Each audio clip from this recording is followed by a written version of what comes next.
Hi everyone, welcome to education point.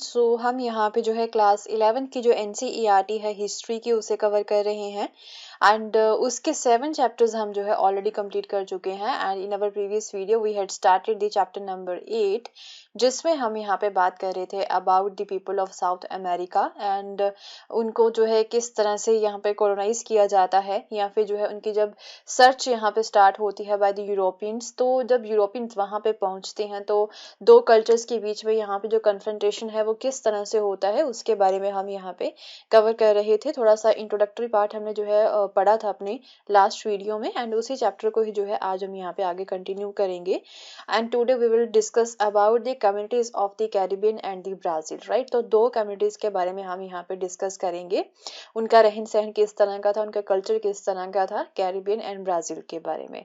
Right, so let's start the topic. The Oroquian Lucayes lived on the cluster of hundreds of small islands in the Caribbean Sea। तो ये जो है एक उनकी tribe थी, okay, जो कि कहाँ पे रहते थे, स्मॉल आइलैंड्स थे यहाँ पे कैरिबियन सी के आसपास, वहाँ पे रहते थे एंड जिन आइलैंड्स को आज हम यहाँ पे बहामास के नाम से जानते हैं एंड द ग्रेट एंटिल्स के नाम से जानते हैं, वहाँ पे ये रहा करते थे एंड इन्हें जो है ना किसी जगह से जो है निकाला गया था। लेसर एंटिल्स के द्वारा जो है यहाँ पे लगा जो है लेसर एंटिल्स एरिया है, ये भी एक आइलैंड है वहाँ पे। तो वहां से जो है इन्हें यहाँ पे निकाला गया था किसी दूसरी ट्राइब के द्वारा। तो दूसरी ट्राइब कौन सी है? कैरिब्स है। तो कैरिब्स जो है उन्होंने ओरोकियंस को जो है ना यहाँ पे लेसर एंटिल्स जो था यहाँ पे वहां से निकाल दिया था। एक हम बोल सकते कि स्मॉल आइलैंड ही था, तो वहां से जो है निकाला था। So in contrast to them I'm sorry, the Arocs were a people who preferred negotiation to conflict। जो Arocs थे ना वो एक तरह से जब कोई भी यहाँ पे conflict होता था ना, वो ये जो है negotiation करके मीन बातचीत करके जो है ना conflict को resolve करने की ये कोशिश करते थे। So skilled boat builders थे ये एंड फिर धीरे धीरे जो है ना ये फिर ओपन सी में जो है निकल जाते हैं एंड फिर दूसरी जगह पे जाके ये रहना स्टार्ट कर देते हैं नई आइलैंड्स में। एंड क्या काम ये किया करते थे? हंटिंग करके जो है अपना जीवन व्यतीत करते हैं, फिशिंग करके, एग्रीकल्चर, कॉर्न को ग्रो करते हैं, sweet potatoes, tubers and cassava, तो इनकी खेती करके जो है ये अपना जीवन व्यतीत किया करते थे। एंड एक सेंट्रल कल्चर वैल्यू था इनका। राइट, इनका जो कल्चर किस चीज के ऊपर बेस था? मीन जो है ना सेंट्रल कल्चर वैल्यू थी इनकी, it was the organisation of people to produce food collectively. Mean जो पूरी ट्राइब जो है वो कोलेक्टिवली जहाँ यहाँ पे जो है ना प्रोड्यूस करती थी, मीन खेती किया करती थी, सो डैट की कम्युनिटी में हर एक को यहाँ पे फीड किया जा सके। मीन इकट्ठे मिलके ही जो है ये खेती किया करते थे। एंड एक तरह से क्लैन जो होते हैं ना, ये क्लैन्स में ऑर्गेनाइज थे एंड उनके एल्डर्स जो होते हैं ना क्लैन के, उनके द्वारा जो है इसे ऑर्गेनाइज किया जाता था। पॉलीगैमी जो है वो कॉमन था। पॉलीगैमी मीन बहुविवाह जो होता है, एक से ज्यादा मैरिज जो है वो यहाँ पे पर्सन जो है वो कर सकता है, जो आदमी है वो कर सकता है, मैन ओनली। तो पॉलीगैमी जो है वो यहाँ पे कॉमन था। एंड जो अरॉक्स थे वो एनिमिस्ट भी थे। एनिमिस्ट जो है एक तरह से जंगलों में रहते थे एंड एक तरह से जो नेचुरल प्लेसेस होती है ना वहां पे रह के जो है ये ज्यादा खुश रहते थे। And as in many other societies the shamans played an important role as healers and intermediaries between this world and that of the supernatural. तो शमन्स जो है वो भी इनके गुरुज के जैसे ही होते हैं, जैसे कि बाकी सोसाइटीज में भी जो है कोई गुरु होते हैं। राइट, तो उन यहाँ पे कोई भगवान होते हैं, उनकी पूजा करती है पूरी ट्राइब या फिर सोसाइटी जो होती है एंड उन्हें जो है एक हीलर के तौर पे माना जाता था। मीन जो है इनके दुखों का नाश कौन करेगा, कौन हील करेगा? वो शमन ही करेंगे। एंड ये जो है इंटरमीडियरीज भी थे। मीन एक तरह से इस वर्ल्ड एंड जो सुपर नेचुरल पावर है, सुपर नेचुरल पावर कौन सी है? भगवान है। तो उनके बीच में जो इंटरमीडियरीज कौन से थे? शमन्स ही थे। यही जो इंटरमीडियरीज हैं वो हम लोगों को जो है सुपर नेचुरल पावर के साथ मीन भगवान के साथ मिलाएंगे। तो वैसे ही जो है इनके यहाँ पे थिंकिंग थी जो कि आज की सोसाइटीज की भी है। मीन जो है इनके भी यहाँ पे गुरुज थे, उन्हें शमन्स बोला जाता था। एक तरह से ये गहने बनाने के लिए गोल्ड का तो यूज करते थे, बट जो है ना इस मेटल की तरफ जो है ज्यादा फोकस नहीं करते थे। मीन ज्यादा लगाव नहीं था इस मेटल के साथ, जिस तरह से यूरोपियंस जो है वर्ल्ड गोल्ड को लेके बहुत ज्यादा एक तरह से हम बोल सकते हैं कि उत्साहित रहते थे, उनका ज्यादा अटैचमेंट थी यहाँ पे इस मेटल को लेके। एंड ये जो है ना इवन गोल्ड को ग्लास बीड्स के साथ एक्सचेंज कर लेते थे। तो ये जो सुंदरता होती है ना उसके ऊपर ज्यादा फोकस करते थे और जो है एंड वो बोल रहे थे कि एक तरह से ये ज्यादा ब्यूटीफुल दिखते हैं जो ग्लास बीड्स होते हैं then the gold. And weaving का जो आर्ट होता है वो यहाँ पे हाईली डेवलप्ड था, मीन बुनना जो होता है, कपड़ा बुनना, वो ज्यादा डेवलप रहता है। एंड एक हैमॉक होता है, राइट, वो इनकी स्पेशलिटी थी। हैमॉक के बारे में आपको भी पता है, आप इसको गूगल कर सकते हो। हैमॉक जो एक झूले जैसा जो होता है ना, वो इनकी स्पेशलिटी थी। एंड यूरोपियंस जो है ना वो हैमॉक से काफी ज्यादा प्रभावित भी थे, एंड वहां पे जो है ये चीजें देखी भी जा सकती है यूरोपियन कल्चर में। एंड काफी जेनरस थे, काफी काइंड नेचर के थे ये जो अरॉक्स थे। एंड ये जो है ना स्पेनिश लोगों के साथ कोलैबोरेट भी कर सकते थे in their search for the gold, right. And ये जो है स्पेनिश लोगों के साथ जो है ना अच्छे से कोलैबोरेट भी करते हैं। So it was when Spanish policy became brutal that they were forced to resist, but this was to have disasters consequences for them. फिर धीरे धीरे जो है कई कोई टाइम ऐसा भी आता है कि स्पेनिश पॉलिसी जो है थोड़ी सी ब्रूटल हो जाती है, बट फिर भी जो है ना इन्हें जो है रेजिस्ट करना पड़ता है। फिर जाके एट द एंड जब ज्यादा ब्रूटल हो जाते हैं जो स्पेनिश है, तो फिर जाके जो है अरॉक्स यहाँ पे रेजिस्ट करते हैं, उनके सामने खड़े होते हैं। So and with in 25 years of the contact with the Spanish, very little remained of the Oroks or their way of life।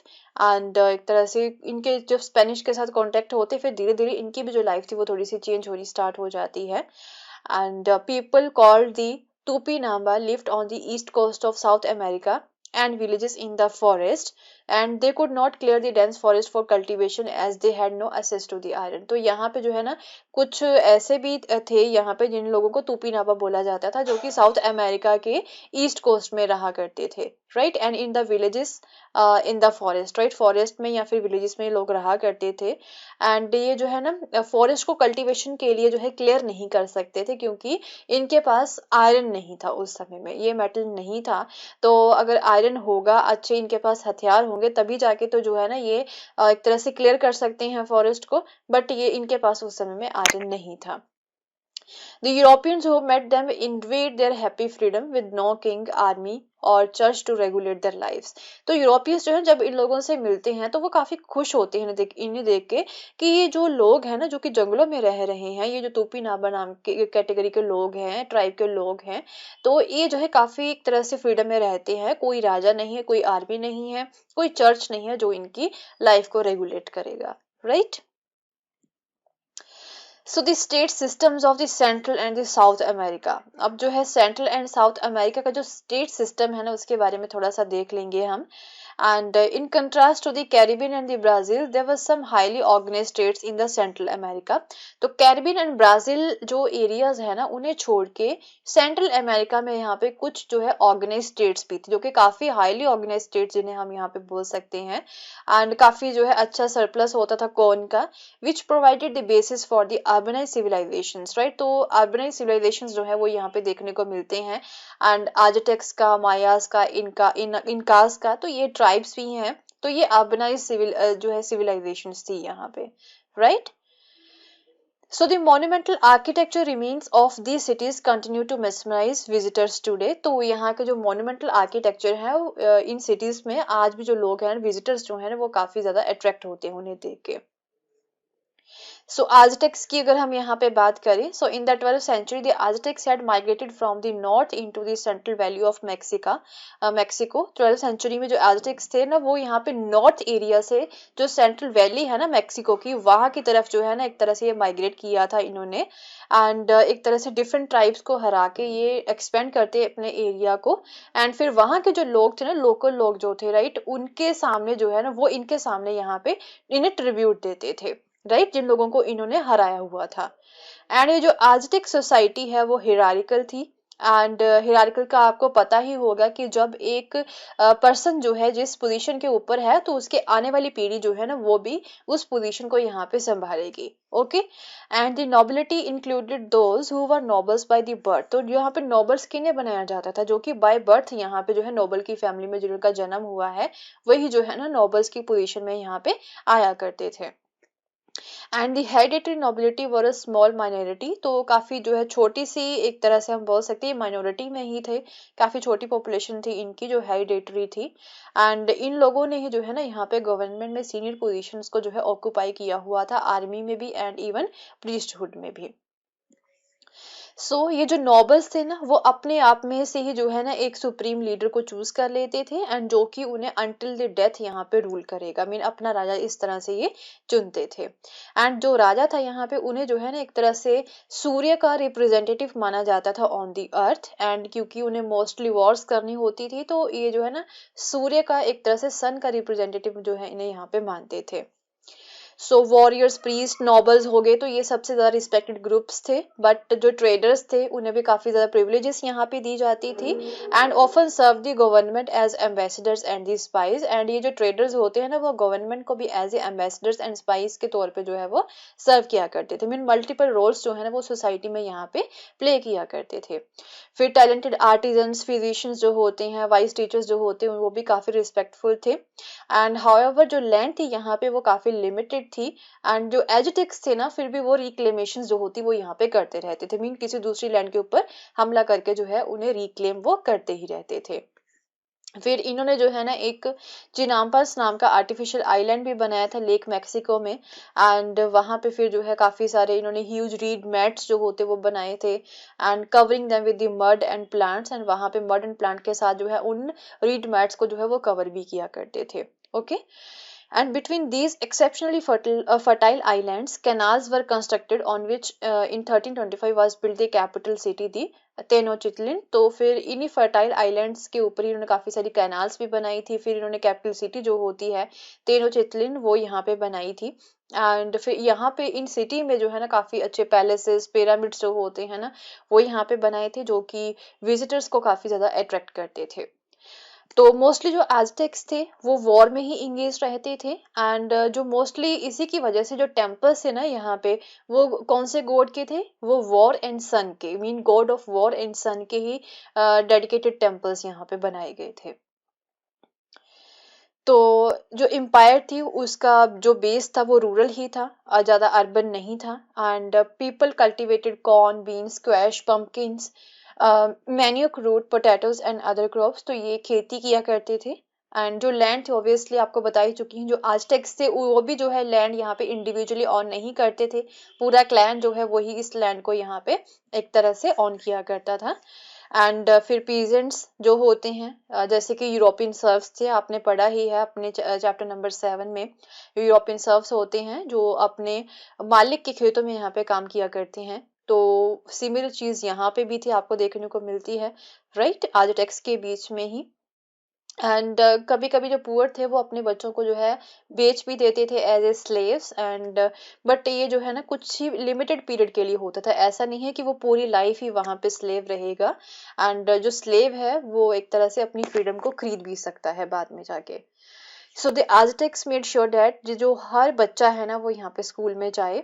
And फिर चिल्ड्रन ऑफ द नोबिलिटी जो थे यहाँ पे वो कालमेका को जो है अटेंड किया करते थे। एंड फिर एक तरह से ये भी एक स्कूल था, यहाँ पे ट्रेनिंग दी जाती थी मिलिट्री एंड रिलीजियस लीडर बनने के लिए। एंड जो दूसरे थे वो तेपोचाली में जाते थे एंड यहाँ पे उन्हें हिस्ट्री, मिथ्स, रिलीजन या फिर सेरेमोनियल सॉन्ग्स जो है वो यहाँ पे पढ़ाए जाते थे। बॉयज को मिलिट्री ट्रेनिंग दी जाती थी एंड एग्रीकल्चर में ट्रेनिंग यहाँ पे दी जाती थी एंड इवन ट्रेड के रिगार्डिंग भी जो ट्रेनिंग है वो यहाँ पे दी जाती थी। एंड गर्ल्स जो है उन्हें डोमेस्टिक स्किल्स में ट्रेनिंग दी जाती थी, राइट। तो ये सोसाइटी थी यहाँ पे आजटेक्स की। एंड जो नेक्स्ट यहाँ पे इनकी ट्राइब है उनके बारे में अपनी नेक्स्ट वीडियो में हम यहाँ पे कवर करेंगे। एंड अगर आपको मेरा कोर्स पसंद आया तो इसे शेयर करना ना भूलें। Thank you so much, have a nice day, bye bye.